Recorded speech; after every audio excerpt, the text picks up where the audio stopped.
Hare Krishna, continuando a leitura do Srila Prabhupada Lilamrita. Hoje vamos começar mais um volume, o quinto volume, que chama-se Que Haja um Templo. Índia ao redor do mundo, de 1971 a 1975. O primeiro capítulo, Calcutá, março de 1971. Era meia-noite. Srila Prabhupada estava sentado numa almofada atrás de sua escrivaninha baixa, e a luz do seu quarto era a única acesa no prédio. Todos os outros devotos dormiam.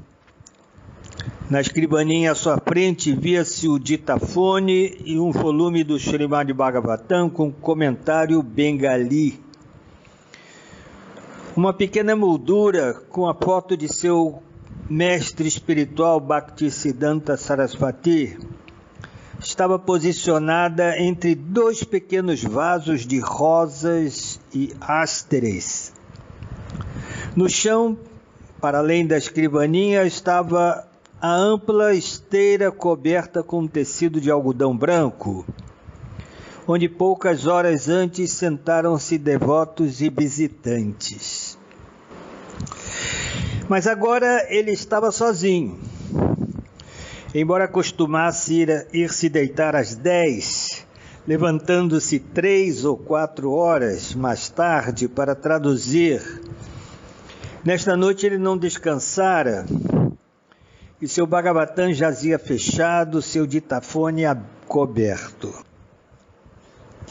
Ele enviara 2 de seus discípulos, Tamal Krishna e Bali Mardana, para adquirir terra em Mayapur.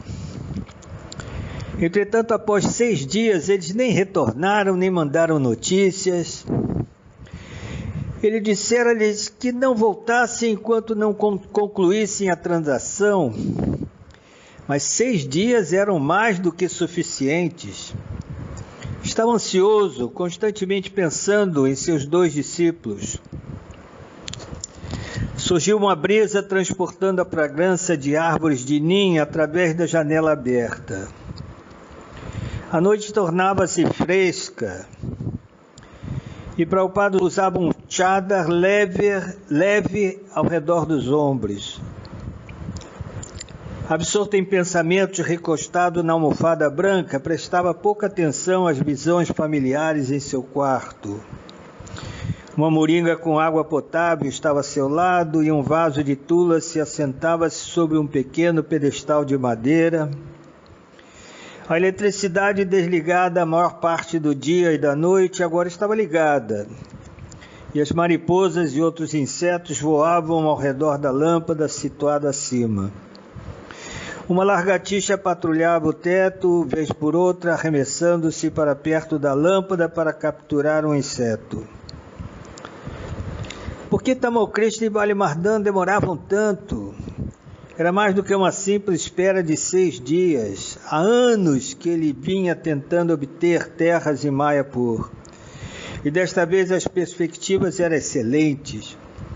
Ele instruíra claramente Tamal Krishna e Bali Mardana. E a essa altura, eles já deveriam ter voltado. A demora poderia significar uma complicação ou mesmo um perigo. A terra pela qual empenhavam-se era um terreno de 9 bigas, na rodovia Bhaktisiddhanta, localizado a menos de 1,5 km da terra natal do Sr. Chaitanya Mahaprabhu. Os irmãos Sek, fazendeiros muçulmanos, donos do terreno, haviam pedido um preço alto. Foi só recentemente que um advogado em Calcutá, familiarizado com Navadvipa, pôde negociar seriamente um preço razoável. Os irmãos Sek haviam estipulado 14.500 rúpias e Prabhupada autorizara que se retirassem os fundos de seu banco em Krishnanagar. Assim, Tamal Krishna e Bali Mardana partiram para Mayapur, enquanto Prabhupada permanecera em Calcutá, cuidando de seus afazeres, mas frequentemente pensando nas atividades de seus discípulos em Mayapur. A missão deles era muito importante para ele e ele os mantinha em sua mente, pessoalmente abençoando-os com sua preocupação. Prabhupada queria um centro da ISKCON em Mayapur. Era um desejo que crescera dentro dele à medida que seu movimento crescera através dos anos. Ele facilmente poderia visitar Mayapur ou morar aí. Isso não era problema nenhum, mas necessitava de um lugar para seus discípulos. Seu mestre espiritual ordenara-lhe que pregasse no Ocidente e agora com êxito de sua sociedade para a consciência de Krishna. Os Vaishnavas ocidentais necessitavam de um centro em Mayapur, onde pudessem residir e adorar e receber o imenso benefício do Dhamma sagrado. Bhaktisiddhanta Sarasvati enfatizara a grande importância de Mayapur, e alguns de seus discípulos sannyasis tinham templos lá. Porque a Sociedade Internacional para a Consciência de Krishna não deveria também ser capaz de abrigar-se em Mayapur? Desde seu nascimento, Prabhupada estivera ciente da importância do Sr. Chaitanya e de seu Dhamma Shri Mayapur. Ele fora criado em Calcutá, onde todos conheciam o Sr. Chaitanya, e porque seu pai, Gaur Mohan De, fora um devoto puro do Sr. Chaitanya desde a infância, ele cantara as canções bengalis de Gauranitai e de seus passatempos na terra de Golda. Ele sorvera profundamente os ensinamentos e passatempos do Sr. Chaitanya, em especial após encontrar-se com seu mestre espiritual em Calcutá, em 1922. O Sr. Chaitanya passara os seus primeiros 24 anos em Mayapur e Navadvip. Todavia, desde seus passatempos manifestos aí, há quase 500 anos, os locais desses passatempos estiveram obscurecidos, a terra natal do Senhor estivera no esquecimento e seus ensinamentos distorcidos e mal aplicados. A despeito da linha discipular de devotos puros do Sr. Chaitanya, foi só o advento de Bhaktivinoda Thakur, o pai de Bhaktisiddhanta Sarasvati, que o movimento de Sankirtana do Sr. Chaitanya começou a emergir. Bhaktivinoda Thakur publicou muitos livros e pregou para restabelecer a integridade intelectual, moral e espiritual do Vaishnavismo de Chaitanya. Ele pesquisou e explorou a terra de Navadvipa, determinando o exato local de nascimento do Senhor. Citando evidências védicas, estabeleceu que muitas encarnações anteriores de Vishnu realizaram passatempos em Navadvipa. Bhaktivinoda Thakur não apenas documentou a glória passada de Navadvipa, como também previu seu futuro glorioso, quando despontaria uma religião baseada nos ensinamentos do Sr. Chaitanya, a qual espalhar-se-ia pelo mundo todo, e quando Vaishnavas europeus e americanos aglomerar-se-iam em Navadvipa para juntarem-se a seus irmãos bengalis no cantar de Jaya Shatinandana. Tempo viria, escreveu Bhaktivinoda Thakur, em que a terra de Navadvipa, na planície do Ganges, surgiria um magnífico templo proclamando ao mundo as glórias do Sr. Chaitanya. Bhaktisiddhanta Sarasvati, executando os desejos de seu pai e preceptor Bhaktivinoda Thakur, formara a Gaudiya Mat para propagar os ensinamentos do Sr. Chaitanya e as glórias de Navadvipa Dhamma. Ele introduzira um discípulo abastado a gastar sua fortuna na construção de um templo no local de nascimento do Sr. Chaitanya em Mayapur, e construíram um salão de Kirtana comemorando o local dos Kirtanas do Sr. Chaitanya. Também construíra sua própria residência em Mayapur, construía templos por toda a Índia, 64 ao todo. Mas porque queria especialmente que o mundo de língua inglesa aceitasse o movimento do Sr. Chaitanya, enfatizara a prioridade de publicação e distribuição de literatura consciente de Krishna. Srila Prabhupada, sentado em seu quarto no templo de Calcutá, compartilhava da grande visão de Bhaktisiddhanta Sarasvati e Bhaktivinoda Thakur. No entanto, para concretizar essa grande visão, ele tinha que tomar medidas práticas e estava contente em tomá-las de maneira mais humilde. O devoto não deve simplesmente sonhar acordado, esperando que Krishna realize tudo com milagres. Contudo, Prabhupada não estava indolentemente sonhando. Trabalhando sozinho por anos na Índia, ele ativera-se a seu plano de ir para o Ocidente, e Krishna enfim satisfizera este desejo. Nos Estados Unidos, em qualquer circunstância e com alguma facilidade, por menor que fosse, a lhe suprida por Krishna, ele pregara. E lentamente, passo a passo, alcançara o sucesso, realizando sua visão de uma sociedade mundial de devotos. Sempre mantivera em mente sua visão maior. À medida que cada passo avante dera-lhe uma satisfação mais profunda, e levara-o para mais perto do cumprimento de sua missão. Às vezes, Prabhupada contava a história de um pobre oleiro que sonhava em expandir seu negócio e tornar-se fabulosamente rico. Certa noite, enquanto o oleiro dormia, sonhou com uma grande quantidade de terra e de casas que teria e com a bela esposa que teria. Ao analisar que talvez a esposa se desentendesse com ele, ficou irado e disse: se minha esposa brigar comigo, dar-lhe-ei um chute. E ao chutar, quebrou os 2 únicos vasos que possuía e ficou com nada. Quer cantando, ou escrevendo, ou lendo, ou pregando, Prabhupada absorvera-se em seus planos de propagar a consciência de Krishna e satisfazer o sonho dos acharyas predecessores. Agora estava ansioso para completar o próximo passo e para isso aguardava, acordado, depois de meia-noite, meditando em seus 2 discípulos e sua importante missão. Enquanto Prabhupada estava sentado, absorto em pensamentos, os únicos sons eram os sons costumeiros da noite. Camundongos dentro das paredes, um brahmachari roncando na varanda, e à distância o vigia noturno fazendo suas rondas, com sua vara batendo na rua. Não havia carros e apenas um eventual rickshaw de madeira matraqueava ao longo da rua esburacada. Prabhupada conjecturava se por acaso seus rapazes não foram roubados. Antes de enviá-los, ele mostrara a Tamal Krishna como carregar o dinheiro ao redor da cintura, num cinto provisório de plano para guardar o dinheiro. Mas foram bastante dinheiros e assaltantes não eram incomuns nas imediações de Navadvipa.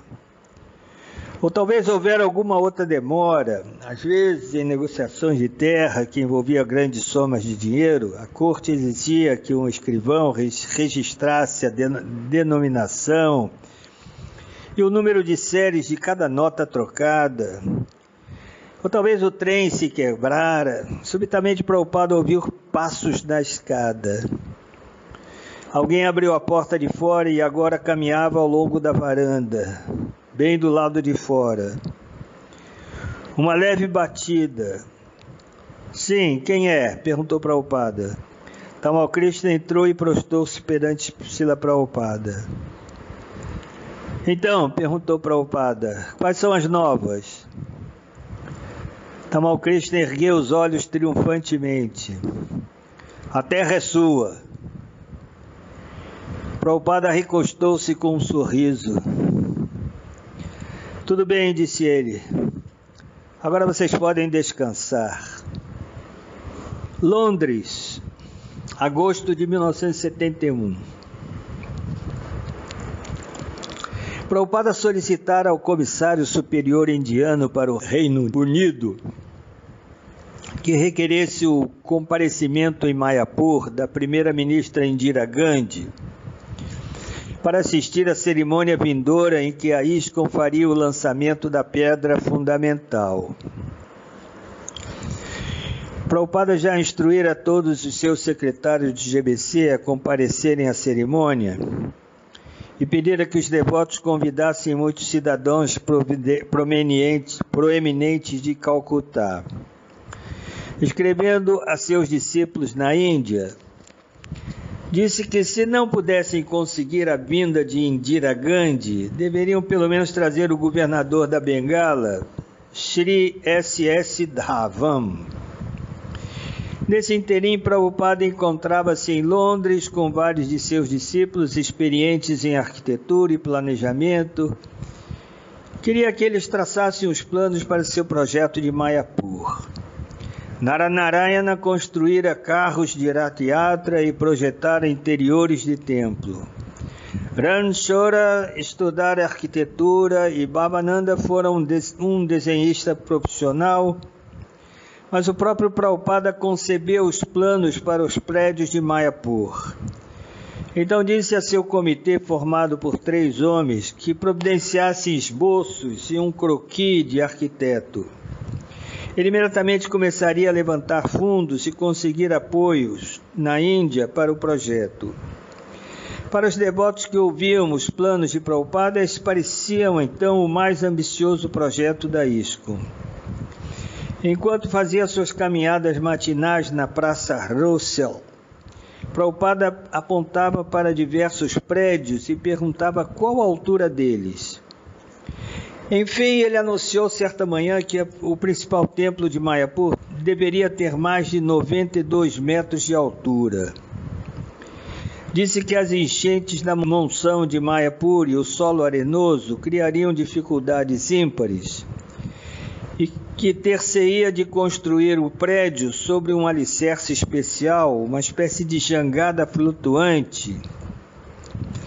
O engenheiro civil mais tarde confirmou isso. Prabhupada disse que o primeiro prédio deveria ser uma ampla casa de hóspedes de 4 andares de altura. E o desenho que ele fez, embora não se enquadrasse estritamente em nenhuma escola de arquitetura, semelhava-se muito com o de Rajasthan. Ele queria um prédio de cor de rosa bem forte, com muitos arcos e uma ampla varanda de mármore em cada andar, exceto no andar térreo. O prédio deveria estar no sentido leste-oeste, de modo que o sol passaria por cima ao longo dele e não brilhasse diretamente sobre a larga frente do prédio. As brisas do sul refrescariam a casa de hóspede no verão. O prédio deveria estar equipado com ventiladores e lâmpadas elétricas, sanitários e chuveiros modernos, e os quartos deveriam ser mobiliados, espaçosos e bem ventilados. Prabhupada disse que dever-se-ia construir essa casa de hóspedes o mais rápido possível, então os outros compartimentos seguiriam. Ele queria compartimentos residenciais para 500 devotos, um amplo salão de prasadam, capaz de acolher vários milhares de pessoas sentadas. Um complexo culinário e uma goshala, um abrigo para as vacas que pastariam nos campos próximos. Com o tempo, a ISKCON adquiriria terras adjacentes e desenvolveria parques com jardins floridos, árvores e arbustos, fontes, passarelas e arvoredos. O prédio principal, o colossal Mayapur Chandrodaya Mandir, teria pelo menos 92 metros de altura e custaria talvez dezenas de milhões de dólares. A descrição feita por Prabhupada espantou os arquitetos, bem como os devotos, e soava mais grandioso do que o Capitólio dos Estados Unidos ou a Catedral de São Pedro. A cúpula central do templo conteria um modelo tridimensional do universo. Entretanto, o desenho se basearia na descrição védica e representaria não só o universo material, mas também o universo espiritual. Ao entrar no salão principal e olhando para cima, as pessoas veriam os planetas distribuídos, tal como o Srimad Bhagavatam descreve, a começar com planetas infernais, então com planetas intermediários, nos quais se inclui a Terra, então os planetas celestiais dos semideuses e então Brahmaloka, o planeta mais elevado no mundo material. Acima de Brahmaloka, o observador veria a morada do Senhor Shiva e acima dela o céu espiritual, o Brahmajyoti. Dentro da refulgência espiritual do Brahmajyoti estariam os planetas Vaikunta, auto-iluminados, habitados por almas eternamente liberadas. E na região mais elevada estaria o planeta supremo de Krishna Loka, onde sob sua eterna forma original, Deus vive seus passatempos com seus devotos mais íntimos. O templo também alojaria um palácio em miniatura, no qual residiriam as deidades de Radha e Krishna, rodeado por sedas e pilares de prata, ouro e joias. O Mayapur Chandrodaya Mandir e a cidade de Mayapur seria a sede mundial da ISKCON. E por que uma maravilha arquitetônica tão fabulosa como esta localizada nesta parte obscura do universo? A resposta Prabhupada explicou, é que na realidade Mayapur não era obscura. Parecia assim apenas segundo a perspectiva mundana. Para a visão mundana, aquilo que era central parecia remoto. A alma e a próxima vida pareciam remotas, ao passo que o corpo e o gozo imediato dos sentidos pareciam centrais. Ao estabelecer em Mayapur o templo da compreensão humana, Srila Prabhupada dirigiria a atenção do mundo materialista de volta ao verdadeiro centro. Qualquer visitante sincero encantar-se-ia com a beleza do projeto de Mayapur da ISKCON e perceberia que ali estava deveras o mundo espiritual. E os devotos que morassem em Mayapur, ao permanecerem constantemente imersos em cantar o Kirtana Hare Krishna e em conversar sobre a filosofia da consciência de Krishna, seriam capazes de convencer qualquer visitante inteligente de que os ensinamentos do Sr. Chaitanya Mahaprabhu era a verdade máxima. Os devotos explicariam a filosofia da verdade absoluta e capacitariam os visitantes a compreender a verdade espiritual insofismável, situada além do dogma religioso sectário. Além do mais, o contínuo Kirtana Hare Krishna e os devotos bem-aventurados, ocupados numa ampla variedade de serviços ao Sr. Krishna, demonstrariam que a Bhakti Yoga era o processo mais simples e mais direto de meditação na Suprema Personalidade de Deus. Quando de sua permanência na cidade de Mayapur, da ISKCON, a pessoa rapidamente converter-se-ia num devoto do Senhor e começaria a cantar e dançar em êxtase.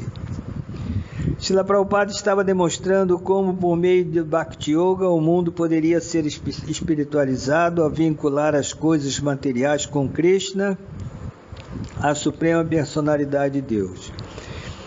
E porque semelhantes feitos espirituais não deveriam superar as realizações materialistas.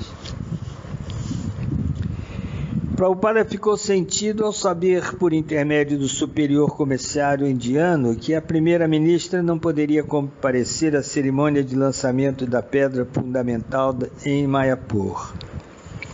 Não obstante, aceitou isso como desejo de Krishna.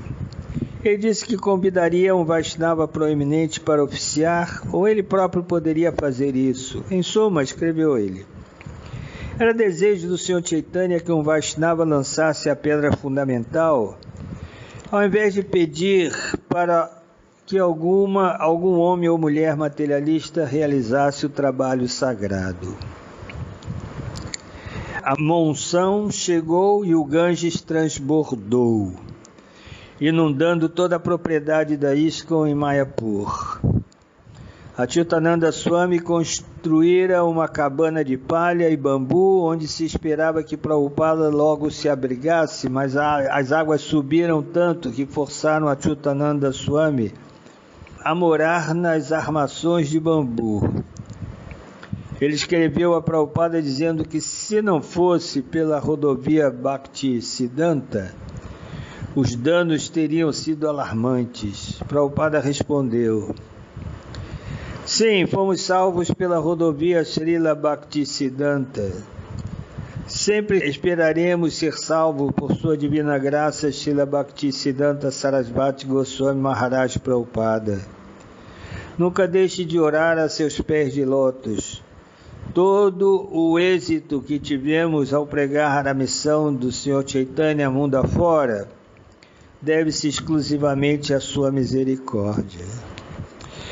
Nova Delhi, 10 de novembro de 1971. O carro desvencilhou-se da multidão em frente ao terminal do aeroporto. Prabhupada, sentado no assento traseiro, com a sua bengala de bambu de encontro a seu joelho e sua mão em seu saco de contas, conversava com seus discípulos de Delhi. À medida que o carro percorria as largas avenidas de Nova Delhi, Prabhupada removeu seu pescoço as duas guirlandas de flores que iam até a altura dos joelhos e colocou-as a seu lado sobre o assento.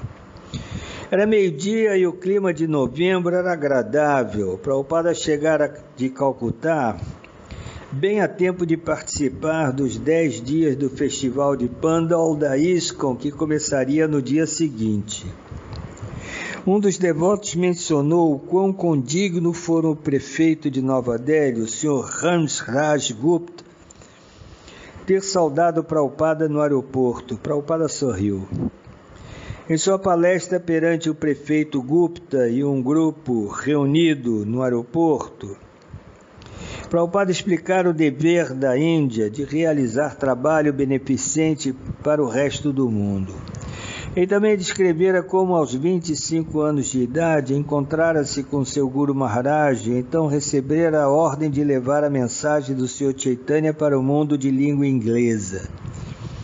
Explicando por que só aos 70 anos é que fora para o Ocidente, salientara: eu estava tentando tornar-me um instrumento útil de empregar a mensagem do Sr. Chaitanya.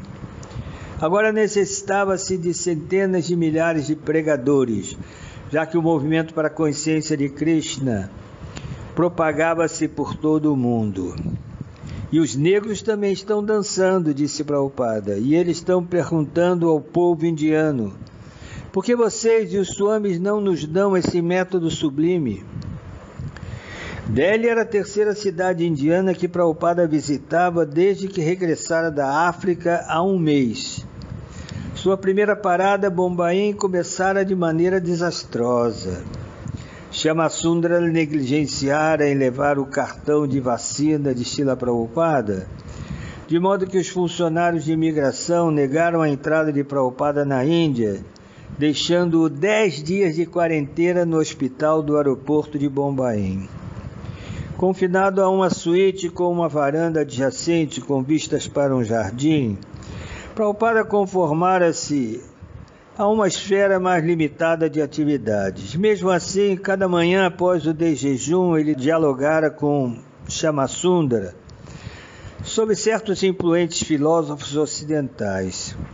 Shyama-Sundara apresentava uma filosofia em particular e Prabhupada comentava à luz do ponto de vista védico. Então, quando faltava apenas um dia para o fim do período de quarentena de 10 dias, chegara o cartão de vacinas e Prabhupada fora liberado. Ele partira imediatamente para Calcutá e para uma série de kirtanas e programas de palestras no Parque Despriya. Ele permanecera em Calcutá por 2 semanas e meia, apreciando a localização do templo da ISKCON na Albert Road, no coração do que certa vez fora a seção Sahab europeia. Agora estou trazendo os Sahabs de volta ao bairro Sahab, dissera Prabhupada, mas desta vez todos eles vêm como Vaishnavas. Vocês jamais devem abandonar esse local. Alguns devotos de Calcutá reclamaram a Srila Prabhupada que o templo estava sendo mal dirigido e que, devido a uma renda insuficiente, sua dieta era inadequada. Quando Prabhupada perguntou aos líderes do templo, um devoto replicara: Srila Prabhupada, eu simplesmente tentava executar sua vontade. Será que esse é meu desejo? Indagara Prabhupada, que todos os devotos devam ser perturbados? Ele resolveu a questão providenciando uma dieta melhor e até recomendou uma eleição democrática das autoridades do templo. Mas também explicou que, como a consciência de Krishna era uma missão tão importante, os devotos deveriam cooperar mesmo se houvesse discrepâncias. O mundo material é como o oceano, dissera ele, e sempre haveria ondas. Durante essa visita a Calcutá, Prabhupada também comentara sobre os planos em relação a Mayapur. Naranarayana fizeram uma maqueta do prédio que a ISKCON construiria na propriedade recém-adquirida e Prabhupada mostrara a todos os seus convidados e pedira-lhes ajuda. Ao ver Prabhupada tão absorto nesse projeto, Giriraja se ofereceu para ajudar em qualquer coisa que fosse necessária. Parece-me que as duas coisas que o senhor mais quer, dissera Giriraja, são que seus livros sejam distribuídos e que se construa um templo em Mayapur. Sim, dissera Prabhupada, sorrindo. Sim, agradeço-lhes. Quando Prabhupada chegou à casa do Sr. Ram Nivas Dandaria, em Nova Delhi, um repórter aguardava para entrevistá-lo. Entendo, disse o repórter, que por Krishna o senhor refere-se a algum princípio eterno. Não me refiro a um princípio, replicou Prabhupada. Refiro-me a uma pessoa como você e eu. Prabhupada explicava que o Senhor Krishna é uma pessoa suprema quando subitamente sirenes começaram a soar. Blackout, blackout, gritou o repórter e outros na casa. Há semanas que a guerra entre o Paquistão e a Índia estivera iminente e os exercícios militares e alertas de ataques aéreos de surpresa agora eram lugar comum em Delhi. Senhor, falou tenso o repórter na escuridão da sala. Esta é a presença da realidade. Estamos sendo ameaçados por essa luta com o Paquistão. A sirene é a dura realidade chegando até nós. Sempre estamos em dura realidade, disse Prabhupada. 24 horas por dia. Suponhamos que não haja blackout algum. Mesmo assim, se você for à rua, não há nenhuma garantia de que chegará à sua casa. Dessa maneira, você sempre está frente à dura realidade. Por que você fala só desse blackout? Esse é um mero aspecto dessa dura realidade, apenas isso. Repórter.